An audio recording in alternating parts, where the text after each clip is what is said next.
लाहौर समेत सूबे भर में भैंसों के गोबर पर टैक्स आयद करने का फैसला कर लिया गया। फी भैंस 30 रुपए रोजाना गोबर टैक्स वसूली की जाएगी। सुथरा पंजाब प्रोग्राम के तहत गोबर से बायोगैस तैयार की जाएगी।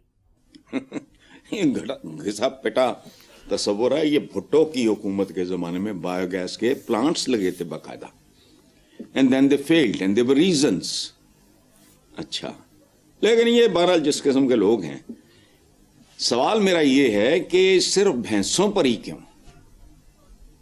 उन्हें तो कादा गुस्सा है दोनों, किसी ने सिंग मारे हैं? भाई गाय है, बैल है, भेड़ है, बकरी है, खोता है, घोड़ा है, कौवा है, चील है, चिड़ियां हैं, गिद्ध हैं।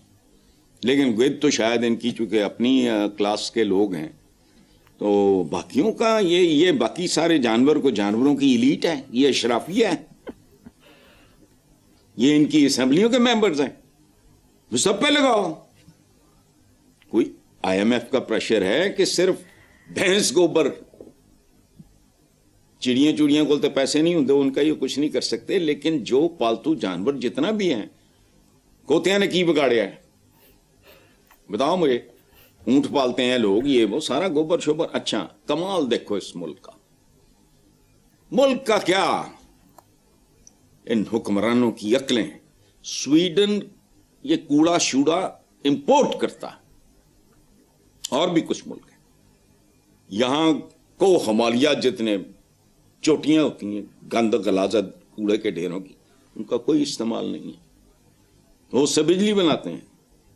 अच्छा, वैसे हुक्मरान अगर गोबर पर टैक्स ना लगाएं तो उनके महंगे प्रोटोकॉल्स वगैरह जो है ना, गोबर इसीलिए बदबू आती है अमाल से। अगला टैक्स क्या होगा ये सोचो, बाथरूम टैक्स। अब कुछ मुझे हजफ करना पड़ रहा है, जो मुझे ख्यालात आ रहे हैं।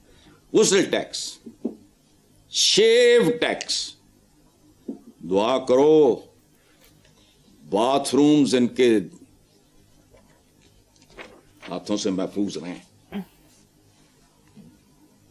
बाकी अपना अपना इमेजिनेशन मेरे व्यूअर्स इस्तेमाल करें, किस किस चीज पे टैक्स लग सकता है, लगना चाहिए। कहना कैमरे लगा दो, ओ कैमरा टैक्स तो पैसे वसूलो, फिर करा दे अंदर। जिस तरह बढ़िया कोई नहीं, मरियम ने मैं एक बार कहा था कि मेरे पास वो पता नहीं कौन सी तस्वीरें हैं या पता नहीं क्या वो वीडियोस हैं, ये वो वगैरह, वो लगाओ टैक्स। ये है ही टैक्सिस्तान, इस्लामी जमहूरिया टैक्सिस्तान। चलो पर कैपिटा इनकम देखो, शर्म आती है। ऐसा क्या गुजरा मुल्क हमसे इतना बेहतर है। और बार बार मैं तुम्हें कह रहा हूं, सुनने वाले सुन लें, होश करें, ये प्रोसेस रिवर्स नहीं होगा, ये स्नो बॉलिंग होगी।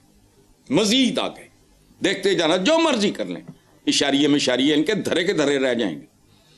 इस निजाम को अब अगर इसको बचाना है, मामले को, इसमें जौहरी बुनियादी तब्दीलियां और वो उफकी भी हों, अमूदी भी हों। दो फांसियां, चाइना दोस्ती फलानी है, पहाड़ों से ऊंची तो शहद से मीठी, समुद्रों से डूंगी, उन्होंने फड़काए नहीं पिछले दोनों बंदे। इनको फायरिंग स्क्वाड्स के आगे खड़ा करो। जागीरदारी इंडिया ने खत्म करती, तुमसे नहीं हुई, क्यों? और बात सुनो, ये बहुत ज्यादा मुसलमानों की हुकूमत बहुत फैल गई। हजरत उमर के जमाने में साहबा ने चंद एक ने ग्रुप बना के कहा कि हमें जागीरें दो, तो पता है जवाब क्या था? उनके खिलाफ लॉबिंग शुरू। वो फिर हजरत अली के पास गए, उन्होंने कहा ये माले गनीमत नहीं है जमीन, ये माले फै है, ये माले गनीमत नहीं है जो तकसीम होगा इधर। चलो आगे। हज़रत साहब, अभी आपने महंगे प्रोटोकॉल्स की बात की, अगली खबर उसी से मुताल्लिक है। हुकूमत पंजाब ने स्पेशल प्रोटोकॉल अलाउंस में 100% इजाफा मंजूर कर लिया, क्या कहेंगे? क्या बात है, क्या बात है। हलवाई दी दुकान है पाकिस्तान। नाना जी, दादा जी, परदादा जी, परनाना जी दी फातिहा करो, खुल के खाओ। 26-27 करोड़ जानवर बने हैं, तुसी इन्हां कोलों काम शम लैके अपना तैयारिये, इशारिये, कर्जे, प्रोटोकॉलिये, इस्तेकाकिये, इशारिये, पता नहीं क्या है ये। کون لوگ ہیں؟ 100% اضافہ. یقین کرو میں ان لوگوں کی روحوں سے واقف ہوں لیکن مجھے یقین نہیں آ رہا. اچھا ایک اور خبر، امیر جماعت اسلامی جو ہیں حافظ نعیم الرحمان صاحب، انہوں نے پیٹرول ڈیزل کی قیمتوں کو وحشیانہ اضافے کو قرار دیا اور یہ تاتاریوں سے کم نہیں ہے. میں نے کہا ہر چیز مہنگی ہوگی، دال روٹی سے لے کے گھٹیا ترین جو بیچاری سستی ترین کہنا چاہیے، گھٹیا تو نہیں، سبزی تک مہنگی ہوگی، ٹرانسپورٹیشن کی کاسٹ بڑھے گی. انہوں نے اس کو یہ تاتاریوں سے بدتر ہیں. اچھا انہوں نے احتجاج کا اعلان کیا ہے اور انہوں نے کہا ہے کہ نوجوان ساتھ دیں. دو ان کا ساتھ. وہ کو تخریب کار ہے، انجینئر، اتنا کوالیفائڈ بندہ ہماری اسمبلی میں شاید چند ہی ہوں گے. اچھا ادھر جو سابق امیر تھے وہ سراج الحق صاحب، انہوں نے کہا ہے کہ اشرافیہ اور حکومتی وزیروں مشیروں کی مراد نہ، یہ نہیں کم کریں گے. ان کا جب تک کچھ نہ کچھ باں شاں وغیرہ وغیرہ مروڑیا نہیں گیا، کیوں کریں گے؟ ملے آئے انہیں. چلو حسن صاحب، کافی دنوں سے سوشل اور ریگولر میڈیا میں یہ بات چل رہی ہے کہ پنجاب میں پی ٹی آئی کہیں نظر نہیں آ رہی، عوامی ایشوز پر اسمبلی کے اندر اور باہر کہیں کوئی آواز نہیں اٹھ رہی. کیا پی ٹی آئی وفاق اور کے پی کے تک محدود ہو گئی ہے؟ یار عجیب سی بات کر رہے ہو بیٹا آپ، پتہ نہیں کس نے یہ سوال. تو ہوں ریمپ تے واک کرتی نظر آئے پی ٹی آئی تانوں، یا سٹیج تے مجرا کرے جس طرح تھوڑے تھے وہ سٹیج ڈراموں پہ جو ہوتا رہا، اس کے نتیجے میں بند ہوئے. ہم سارے یہی کچھ کر رہے ہیں. وہ لاہور میں تھیٹر ہمیشہ کے لیے غرق ہو گیا. آپ کی گنڈاسا ٹائپ فلموں نے آپ سے فلم انڈسٹری چھین لی. یہ جو بات آپ کر رہے ہو نا کہ وہ ختم نہیں ہوتا.